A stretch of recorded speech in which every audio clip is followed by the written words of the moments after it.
Hello दोस्तों, आप सभी का स्वागत है हमारे चैनल फाइन स्टडी के एक और न्यू वीडियो में। और दोस्तों, आज के इस वीडियो के अंदर हम लोग क्लास 10th संस्कृत का चैप्टर 2 जिसका नाम है पाटलिपुत्र वैभवम, इसके सभी ऑब्जेक्टिव क्वेश्चंस को करेंगे। तो वीडियो में आप लोग शुरू से लेकर के अंत तक बने रहिएगा। साथ ही अगर आप लोग चाहते हो कि इसका PDF आप लोग बिल्कुल ही फ्री में डाउनलोड कर सको, तो उसके लिए आप लोग जाइए नीचे डिस्क्रिप्शन में, वहाँ पर आप लोग को टेलीग्राम चैनल का लिंक मिलेगा, वहीं से आप लोग उसको डाउनलोड कर सकते हो। तो चलिए हम लोग फाइनली अपने पहले क्वेश्चन की ओर बढ़ते हैं। पहला क्वेश्चन आप लोगों से पूछा गया है कि पटना का इतिहास कितना पुराना है। तो पटना का इतिहास आप लोग याद रखिएगा 2500 वर्ष पुराना है। ऑप्शन नंबर ए इसका बिल्कुल ही करेक्ट आंसर होगा। अगला क्वेश्चन आप लोगों से पूछा गया है कि पटना नगर की पल्लिका देवी कौन है। तो पटना नगर की पल्लिका देवी आप लोग याद रखिएगा पटन देवी को कहा जाता है। ऑप्शन नंबर सी इसका बिल्कुल ही करेक्ट आंसर होगा।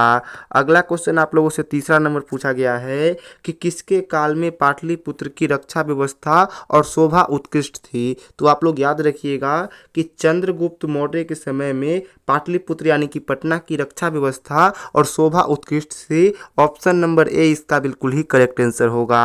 अगला क्वेश्चन आप लोगों से पूछा गया है कि पटना में गंगा नदी पर कौन सेतु है। तो पटना में आप लोग याद रखिएगा कि गंगा नदी पे कौन सा सेतु यानी कि पुल है। तो गंगा नदी पर गांधी सेतु बनाया गया है। ऑप्शन नंबर सी इसका बिल्कुल ही करेक्ट आंसर होगा। अगला क्वेश्चन आप लोगों से पूछा गया है कि कूटनीतम काव्य की रचनाकार कौन है। तो कूटनीतम काव्य की रचनाकार आप लोग याद रखिएगा दामोदर गुप्त है। ऑप्शन नंबर बी इसका बिल्कुल ही करेक्ट आंसर होगा। अगला नंबर क्वेश्चन आप लोगों से पूछा गया है कि सिखों के 10वें गुरु कौन थे। तो सिखों के 10वें गुरु आप लोग याद रखिएगा गुरु गोविंद सिंह थे। ऑप्शन नंबर सी इसका बिल्कुल ही करेक्ट आंसर होगा। अगला क्वेश्चन आप लोगों से 7 नंबर पूछा गया है कि बुद्ध के समय पटना नगर का क्या नाम था। तो बुद्ध के समय आप लोग याद रखिएगा पटना नगर का नाम था पाटलीग्राम। ऑप्शन नंबर इसका सी बिल्कुल ही करेक्ट आंसर होगा। अगला क्वेश्चन 8 नंबर आप लोगों से पूछा गया है कि पाटलिपुत्र किस प्रांत की राजधानी थी। तो पाटलिपुत्र यानी कि जो पटना है ये बिहार की राजधानी थी। ऑप्शन नंबर ए इसका बिल्कुल ही करेक्ट आंसर होगा। अगला क्वेश्चन आप लोगों से 9 नंबर क्वेश्चन पूछा गया है कि दामोदर गुप्त ने किस काव्य की रचना की है। तो दामोदर गुप्त जो थे उन्होंने किस रचना की है। तो आप लोग याद रखिएगा कूटनीतम की रचना की है। ऑप्शन नंबर डी इसका बिल्कुल ही करेक्ट आंसर होगा। अगला क्वेश्चन आप लोगों से पूछा गया है कि पाटलिपुत्र पटना के नाम से कब प्रसिद्ध हुआ। तो पाटलिपुत्र जो है ये पटना के नाम से कब फेमस हुआ।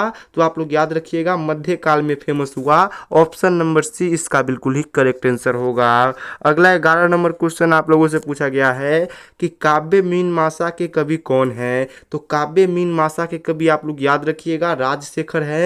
ऑप्शन नंबर ए इसका बिल्कुल ही करेक्ट आंसर होगा। अगला क्वेश्चन आप लोगों से पूछा गया है कि गोल घर कहाँ है। तो ये काफ़ी आसान क्वेश्चन है लेकिन इंपॉर्टेंट क्वेश्चन है। आप लोग याद रखिएगा कि गोल घर कहाँ पे है। तो पटना में है। ऑप्शन नंबर बी इसका बिल्कुल ही करेक्ट आंसर होगा। अगला क्वेश्चन आप लोगों से 13 नंबर पूछा गया है कि किस महापुरुष की जन्म स्थान जो है पाटलिपुत्र है। तो आप लोग याद रखिएगा कि गुरु गोविंद सिंह जो कि सिखों के 10वें गुरु थे उनका जन्म स्थान कहाँ पे है पाटलिपुत्र है यानी कि पटना है। ऑप्शन नंबर डी इसका बिल्कुल ही करेक्ट आंसर होगा। अगला क्वेश्चन 14 नंबर आप लोगों से पूछा गया है कि मेगास्थनीज पटना किसके समय में आया था। तो मेगास्थनीज कौन था। तो यह यूनान का राजदूत था। और ये पटना किसके समय में आया था। तो ये पटना आया था चंद्रगुप्त मौर्य के समय में। ऑप्शन नंबर सी इसका बिल्कुल ही करेक्ट आंसर होगा। अगला क्वेश्चन आप लोगों से 15 नंबर पूछा गया है कि कुमुदी महोत्सव किस ऋतु में मनाया जाता है। तो कुमुदी महोत्सव आप लोग याद रखिएगा ये शरद ऋतु में मनाया जाता है। ऑप्शन नंबर डी इसका बिल्कुल ही करेक्ट आंसर होगा।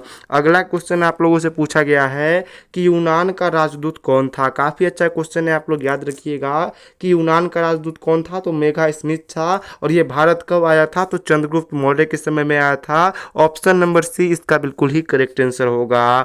अगला 17 नंबर क्वेश्चन आप लोगों से पूछा गया है कि गुरु गोविंद सिंह का जन्म स्थल कहाँ है। तो गुरु गोविंद सिंह का जन्म स्थान कहाँ पे है? तो पाटलिपुत्रम यानी कि पटना है। ऑप्शन नंबर ए इसका बिल्कुल ही करेक्ट आंसर होगा। अगला क्वेश्चन आप लोगों से पूछा गया है कि सरस्वती का कुलगृह कौन सा महानगर है? तो सरस्वती का कुलगृह आप लोग याद रखिएगा पाटलिपुत्र यानी कि पटना को माना जाता है। ऑप्शन नंबर सी इसका बिल्कुल ही करेक्ट आंसर होगा। अगला 19 नंबर क्वेश्चन आप लोगों से पूछा गया है कि पटना में हमेशा युद्ध, आग और बाढ़ का भय रहेगा, ऐसा किसने कहा था? तो आप लोग याद रखिएगा कि पटना में हमेशा युद्ध, आग और बाढ़ का भय रहेगा, ऐसा भगवान बुद्ध ने कहा था। ऑप्शन नंबर ए इसका बिल्कुल ही करेक्ट आंसर होगा। अगला क्वेश्चन आप लोगों से पूछा गया है कि कमोदी महोत्सव किसके काल में अति प्रचलित था? तो आप लोग याद रखिएगा कि कमोदी महोत्सव जो है ये गुप्त शासन काल में बहुत ही फेमस था। और कमोदी महोत्सव किसके जैसा होता है? तो आज का जो दुर्गा पूजा है उसी के जैसा त्यौहार होता है। ऑप्शन नंबर सी इसका बिल्कुल ही करेक्ट आंसर होगा। अगला क्वेश्चन 21 नंबर आप लोगों से पूछा गया है कि पाटलिपुत्र वैभव पाठ में किस शहर का वर्णन है? तो पाटलिपुत्र वैभव जो पाठ है इसमें किस शहर का वर्णन किया गया है? तो इसमें पटना शहर का वर्णन किया गया है। ऑप्शन नंबर सी इसका बिल्कुल ही करेक्ट आंसर होगा। अगला क्वेश्चन आप लोगों से पूछा गया है कि पटना शब्द किस शब्द से बना है? तो पटना जो शब्द है ये आप लोग याद रखिएगा ये किस शब्द से बना है? तो पतनम पद से बना है। ऑप्शन नंबर सी इसका बिल्कुल ही करेक्ट आंसर होगा। अगला क्वेश्चन आप लोगों से पूछा गया है कि गुरु गोविंद सिंह किस धर्म के गुरु थे? तो गुरु गोविंद सिंह जो थे वो किस धर्म के गुरु थे? तो वो सिख धर्म के गुरु थे। और सिख धर्म के वो कैमे गुरु थे? आप लोग याद रखिएगा कि वो 10वें गुरु थे। ऑप्शन नंबर डी इसका बिल्कुल ही करेक्ट आंसर होगा। अगला क्वेश्चन आप लोगों से पूछा गया है कि काल चक्र के कारण कितने वर्ष तक मध्यकाल में पटना की स्थिति जर्जर रही? तो आप लोग याद रखिएगा कि 1000 वर्षों तक पटना की स्थिति क्या रही? जर्जर बनी रही और मध्यकाल में बनी रही। तो ऑप्शन नंबर बी इसका बिल्कुल ही करेक्ट आंसर होगा।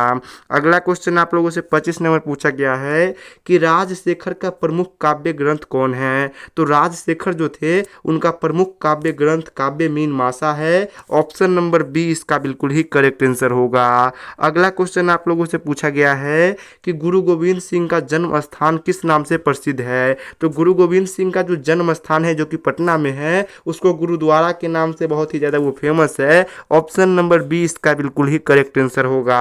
अगला क्वेश्चन आप लोगों से पूछा गया है कि पाटलिपुत्र किस नदी के किनारे अवस्थित है? तो पाटलिपुत्र गंगा नदी के किनारे अवस्थित है। ऑप्शन नंबर ए इसका बिल्कुल ही करेक्ट आंसर होगा। अगला क्वेश्चन आप लोगों से पूछा गया है कि कालांतर में कौन गांव पाटलिपुत्र कहलाया? तो कालांतर में जो पाटली गांव था वही क्या कहलाया? पाटलिपुत्र कहलाया। ऑप्शन नंबर सी इसका बिल्कुल ही करेक्ट आंसर होगा। अगला क्वेश्चन आप लोगों से पूछा गया है कि मेगास्थनीज कहाँ का राजदूत था? तो मेगास्थनीज आप लोग याद रखिएगा यूनान का राजदूत था। ऑप्शन नंबर ए इसका बिल्कुल ही करेक्ट आंसर होगा। अगला क्वेश्चन आप लोगों से 30 नंबर पूछा गया है कि फाहियान किसके समय शासन काल में आया था? तो फाहियान जो था यह चीनी विद्यार्थी था और ये किसके समय में आया था भारत में? तो ये गुप्त काल के समय आया था। आप लोग याद रखिएगा। ऑप्शन नंबर ए इसका बिल्कुल ही करेक्ट आंसर होगा। अगला 31 नंबर क्वेश्चन आप लोगों से पूछा गया है कि कुमोदी महोत्सव जैसा दृश्य किस अवसर पर दिखाई पड़ता है? तो कुमोदी महोत्सव जो होता है वो बिल्कुल छठ पूजा दुर्गा पूजा के जैसा होता है। ऑप्शन नंबर बी इसका बिल्कुल ही करेक्ट आंसर होगा। अगला क्वेश्चन जो कि आखिरी क्वेश्चन आप लोगों से पूछा गया है कि पटन देवी किस नगर में अवस्थित है? तो पटन देवी जो है ये पटना नगर की पल्लिका देवी है और ये इनका मंदिर जो है ये पटना में ही अवस्थित है। तो ऑप्शन नंबर बी इसका बिल्कुल ही करेक्ट आंसर होगा। तो आज के इस वीडियो में इतना ही। अगर आप लोग को वीडियो पसंद आया होगा तो आप लोग जरूर से इस वीडियो को लाइक कीजिएगा, अपने ग्रुप में शेयर कीजिएगा। मिलते हैं अगले वीडियो में, तब तक के लिए बाय बाय।